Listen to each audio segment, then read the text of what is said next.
So I thought I'd share how I use tarot for myself. And this is a reading I did yesterday, and I took a photograph of it with my phone because it just blew me away, which is why I love tarot so much. And I thought I would recreate it here. So the most usual question I ask myself is, what do I most need to know and do about a certain situation? So I'm very blessed that my business, both as a tarot reader and a Norse shaman, is going really well. Unfortunately, with four kids to provide for and high rental costs in the UK, I definitely need to find a way to stabilize my income without increasing my client hours. So this is what I was asking about. There is no past, present, or future. It is simply three cards with the card at the bottom of the pack telling me what I most need to know and do. And the first card was the King of Cups. This is probably referring to my children, but also probably some clients that I do flex the boundaries a little bit with. The King of Cups does have good boundaries, but he can morph into people pleaser. And I'm aware that one of the downfalls I have is that sometimes time that I've set aside to do planning or writing, I will squeeze in clients when perhaps I had decided not to. And I need to get a lot better on that. So that really resonates with me. And the way that I read is I read that King of Cups without looking at the next card. And in my mind, I'm thinking, okay, so I need to plan better. I need to have better boundaries. And the second card was the King of Swords. And I often think of the King of Swords as somebody that's great at time management. Sometimes with both a client or a child, actually, it is the right thing to squeeze someone in. The sword is slightly to one side. It's not the Queen of Swords. Her sword is upright.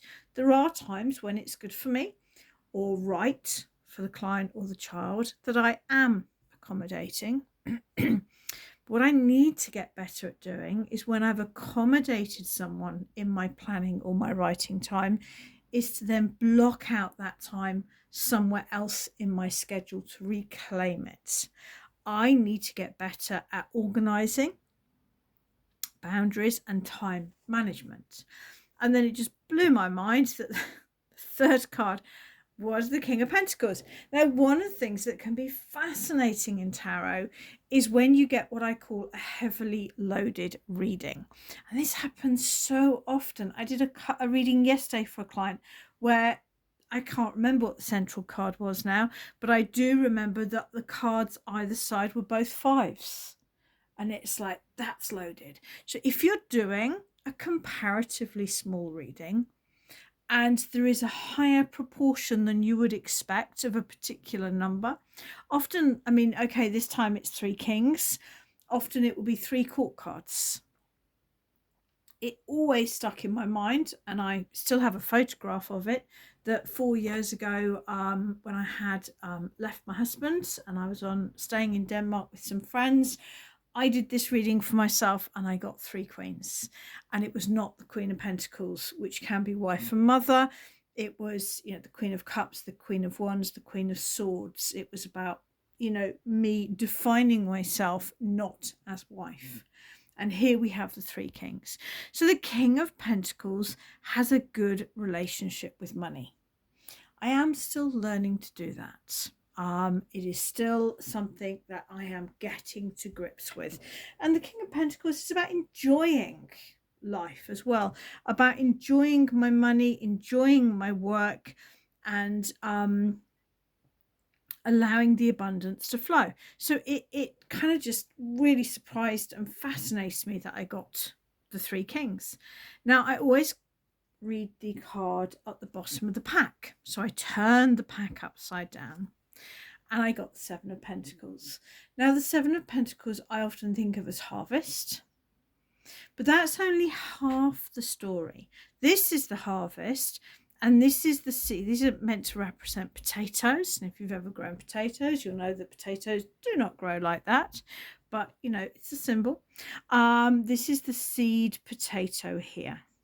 So the whole point about harvest when we work with heritage seeds or heritage vegetables is we gather our harvest in, we look at our harvest, and we choose our seed potato or our seed wheat or whatever it might be. We choose the potatoes that represent the kind of crop we want next year. You want blight resistant potatoes, you'll choose the most blight resistant potatoes for your seed for the next year. So this is really telling me that this is what I need to do.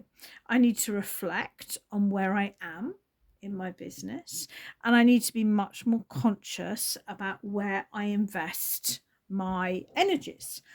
And this is what you're looking for in a tarot reading. You're looking to be able to, I started off with it's not a question, it is an area of cover. And I pulled the three kings, and I acknowledge that I do people please a little bit more than is appropriate. I welcomed the King of Swords for his compassion, but his planning ability and his time management. And I welcomed the King of Pentacles for his exuberance and his abundance and his enjoyment of those things. Sometimes I do struggle with a scarcity mentality. And I acknowledge the advice of the Seven of Pentacles, and they create a narrative together. And then I also work with the runes. And what I often do in a situation like this is I just pull one rune. One rune to kind of, in my head, I'm thinking one ring to rule them all. One rune to bring the reading together and give an extra depth. To me, runes are a deeper, more archetypal energy.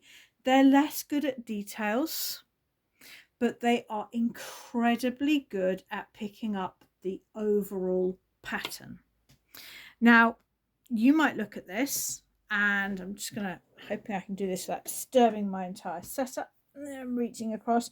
You might wonder if you're familiar with the runes, whether that is the Ir rune, or whether that is the Marn rune. I'm working with the younger Futhark. In the tradition that I was taught, we have a closed Marn rune, which means that this has to be the Ir rune. And I know this sounds mad, but I do check my booklet out. I have my booklet on the runes here. And we're talking here about better management, reflection on what I've achieved. To me, the Ir rune is connected with Ul, the winter god, the yew tree and the bear. But he's very much connected with rest, which, boy, do I need a bit more of right now, and stored reserves and preparation. And I think that's what I'm in the process of realizing now, is that I actually have a lot of information, both on the runes and on tarot. And it's about making sure that it's accessible. I mean, the booklet that I wrote, there was no research there. I just wrote what I had in my notebooks from my own studying. I checked it in with a friend who gave me some great feedback. Got my great friend Rachel Burge to edit it for me, for which I'm incredibly grateful. And it was done. And I really enjoyed it. And so this reading really stuck with me, that I need to make better use of what I have. Now, one thing that I'm really keen on is for tarot to be practical. Okay, it's great to talk about soul paths and twin flames and dignitaries and all of that, but most of us are struggling with the day-to-day. So you may notice one of the first things I did actually was I went to my YouTube channel. I was a bit surprised to see how many videos there are there. You can really tell that there was a time when I worked exclusively in my caravan. Now I tend to film in my bedroom / office, and it was quite fun to roll through sort of how I've changed, and even the rings that I've worn over the years. And it was a good moment to see how many videos I've made. So what I've done is I've put them into playlists. I'd started that maybe about 18 months ago, kind of got lost in the process. So if you're looking for a particular topic, whether it's minors or majors or tarot tips, or I'll be doing some more on psychic development, you'll find that there are playlists now. And then the other thing I did was I just updated my website a little bit. There's free resources on my website covering every card, every rune, and there are led shamanic journeys, many of which are using a very particular technique that I was taught called Lockside, which is a Nordic chanting. And I've tried to make it much easier for you to find my resources. I hope that you love and are enthused by my work, whether that's tarot, runes, or shamanics. And I hope you support me by buying one of my books, by leaving me a review on Amazon, by dropping me a comment. You know, every time someone comments on one of my videos, it increased the algorithm. Or by joining in with one of my online courses, one of my Zoom courses, either my monthly one on tarot or one of my rune law ones. So I hope that, you know, together we can really keep growing this resources. And every time people leave a comment or a question, even if it takes me a little while, I do read them, I do comment, and if I can, often I learn something. People ask me a question or make a comment, that allows me to reflect and often learn something, or perhaps put up a video in response to a question. So if you followed this video all the way through to the end, thank you very much for sticking with me, and I hope you enjoy the playlists and the little bit more carefully organized website.